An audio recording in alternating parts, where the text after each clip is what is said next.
변동성을 레벨도 올라왔지만 하루에 100포인트로 100포인트 떨어지는 이런 장인데요.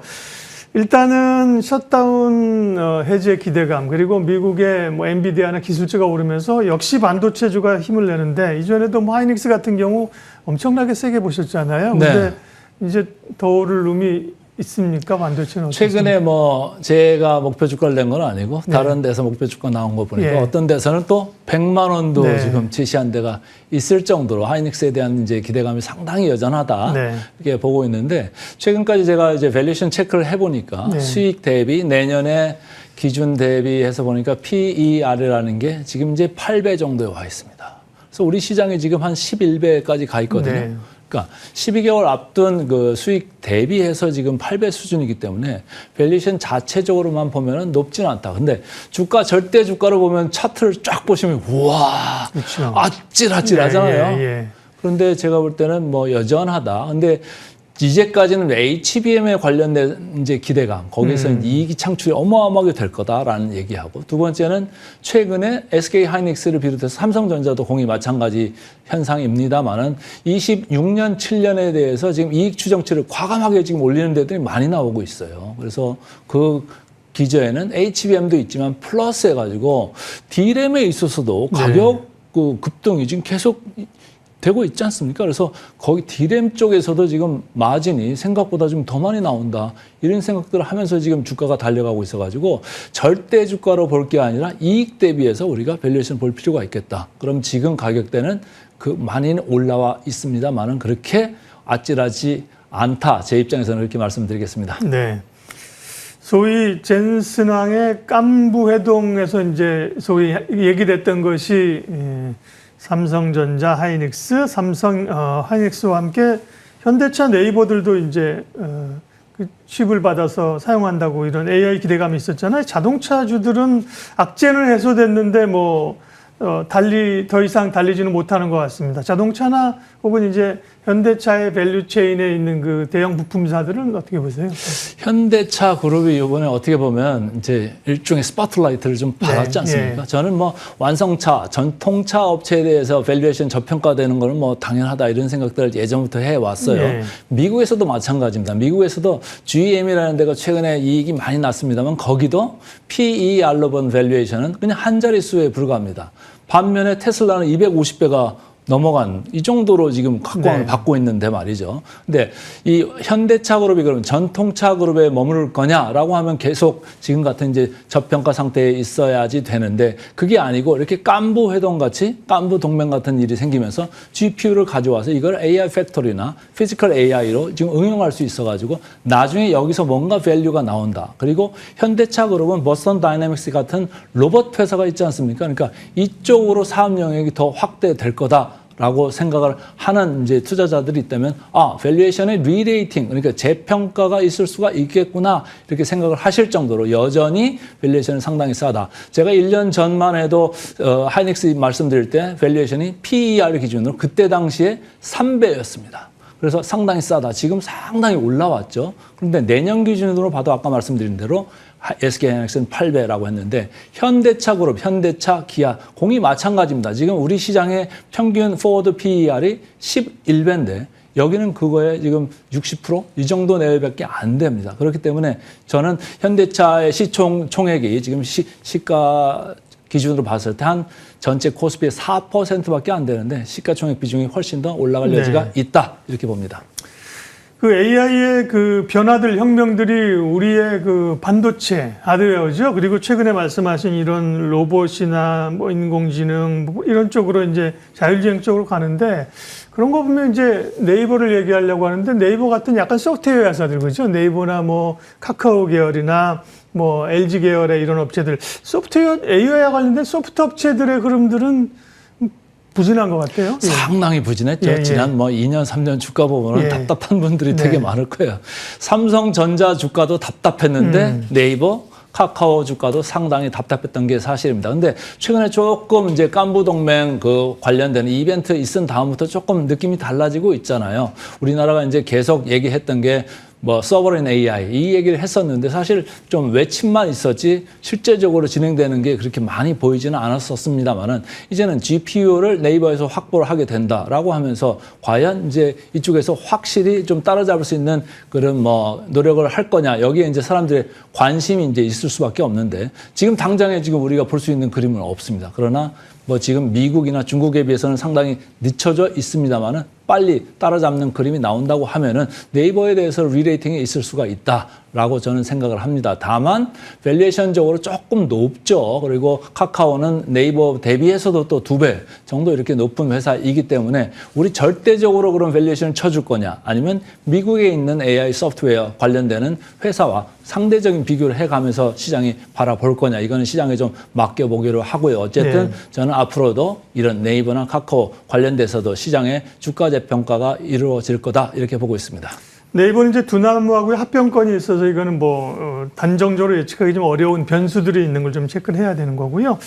장이 어쨌든 변동성 속에서 반도체를 중심으로 한 전력기기 AI 중심으로 다시 오르는데 4천 거의 200을 향해서 갑니다만 한 가지 조금 고민이 전에 오를 때는 외국인들이 적극적으로 반도체를 샀는데 지금 외국인들이 주간 매도가 거의 뭐 월별 많이 팔았을 때를 넘을 정도로 뭐 7조 원 넘게 순매도해서 이게 외국인이 매도가 멈출 것이냐 아니면 외국인이 없어도 국내 어떤 투자자들의 힘으로 갈 수 있는 장이냐 어떻게 보세요?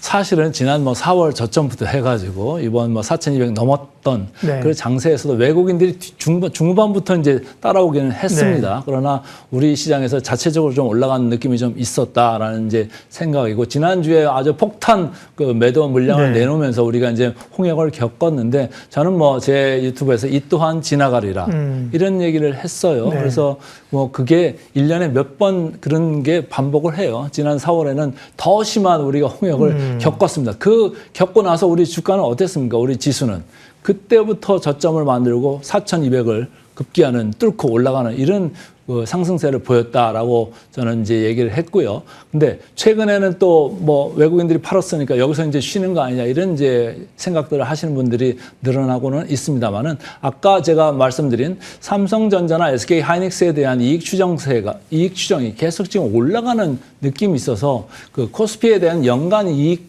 추정치 또한 같이 밀어 올리고 있습니다. 그래서 내년 26년의 코스피 영업이익은 25년 대비 무려 37%, 8% 이 정도로 지금 올라갈 정도로 지금 시장에서 추정치를 올리고 있거든요. 그러면 25년 대비 이렇게 이 상향 모멘텀이 좋은데 우리 시장을 여기서 그만둘 수가 있겠느냐. 저는 그렇게 보지는 않고요. 다만 밸류에이션이 조금 너무 급하게 올라온 점이 있습니다. 포워드 PER, PBR 기준으로 어제 보니까 1.23배 정도까지 왔고요. 지난번에 고점으로 갈 때는 1.28배 정도까지도 갔습니다. 그래서 저는 개인적으로 1.30에서 한 1.35 정도씩 이제 가면은 어느 정도 시장이 실 텐데 아직 그 정도는 아니다. 이렇게 보고 있습니다. 지금 말씀하신 PER 기준이나 PBR 기준으로 이제 우리가 역사적인 한국의 밸류로 봤을 때 그죠? 거의 상단에 와 있다는 건데 그게 이제 또 패러다임이 바뀌는 거 아니냐 그죠? 밸류 자체를 소위 리레이팅 할 수 있다는 얘기도 있고요. 아니면 기존의 기준으로 한다고 하면 이제 밸류가 좀 올라왔기 때문에 뭔가 실적이나 이런 게 뒤따라와 줄 때를 기다려야 되는 것인가. 그러니까 그다음 내년에 대한 어떤 밸류 평가, 한국 증시의 지금 밸류는 그러면 어떻게 평가하세요? 네.